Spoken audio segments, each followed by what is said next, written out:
Welcome to the Explainer. We've got something absolutely massive to unpack today, the June 2026 Apple Newsroom announcement. You know, for years, we've kind of joked about our supposedly smart devices acting pretty, well, dumb, like requiring constant hand-holding just to copy a calendar event or track down a file, right?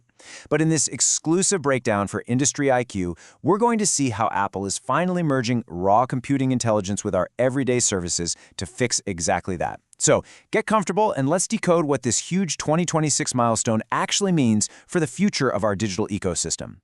To really grasp the magnitude of this update, let's start with the definitive headline directly from the June 2026 release. It reads, Apple unveils innovative features and intelligence experiences across services. Notice the specific phrasing there. The two massive pillars of this entire update are right in front of us, intelligence and services. Apple isn't just announcing a faster chip or a newly redesigned app here. They're announcing experiences that span across services. This tells us right out of the gate that we aren't looking at some minor tweak to a single operating system. We're looking at a foundational shift in how the software actually behaves, how it learns, and how it anticipates what we need before we even ask. The 2026 Apple Vision, a new era of ecosystem integration. Okay, let's jump right into how they're making this vision a reality. Inside Apple Intelligence, beyond the surface, let's unpack the back end of this announcement. So, what does intelligence experiences actually mean in plain English? Well, it means seamless, integrated, and innovative smart features woven directly into your daily digital ecosystem. Translating that out of corporate speak, it means you won't be downloading a separate AI app and toggling it on. Instead, Apple is signaling a huge leap in on-device processing, where the intelligence is just baked right into the fabric of the operating system itself. It understands the context of why you're asking something. It's your keyboard predicting not just your next word, but generating a highly contextual response based on an email you received an hour ago. Or imagine your calendar talking directly to your maps so you don't have to frantically copy and paste addresses when you're running late for a meeting. It's ambient, it's quiet, and it is incredibly capable. Now let's contrast the traditional Apple ecosystem with this new 2026 intelligence ecosystem, because the difference is literally night and day. In the old model, interaction was strictly compartmentalized. You opened an app, you performed a task, and you closed it. You were the exhausted bridge between your notes, your reminders, and your messages. But in this inherently intelligent 2026 ecosystem, the system itself acts as the bridge. That compartmentalization totally dissolves. The intelligence layer flows fluidly across the boundaries of individual applications, breaking down those old traditional data silos.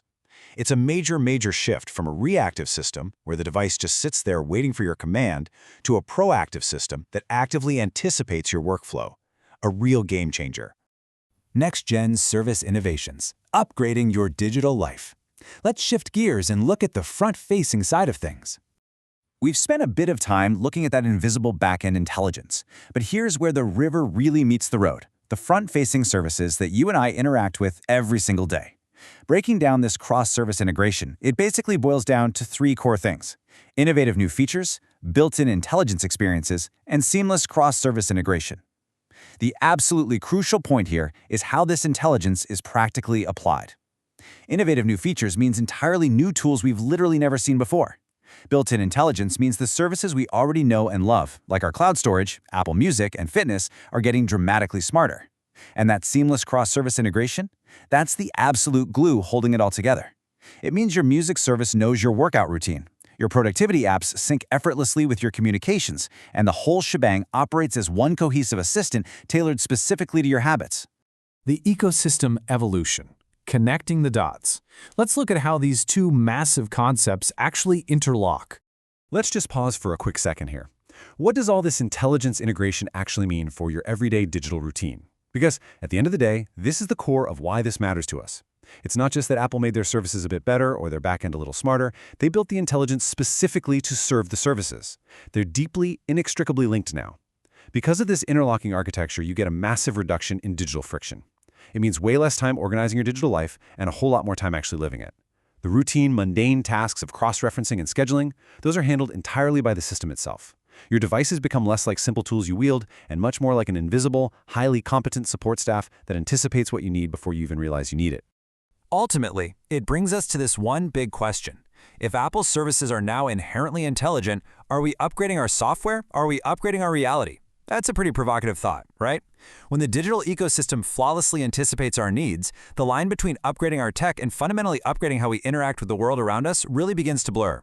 And this June 2026 announcement proves we are stepping right over that line today. Thanks so much for joining me for this explainer. Be sure to keep exploring more deep dive insights right here on the Industry IQ channel. Keep learning, stay focused, and I'll catch you on the next one.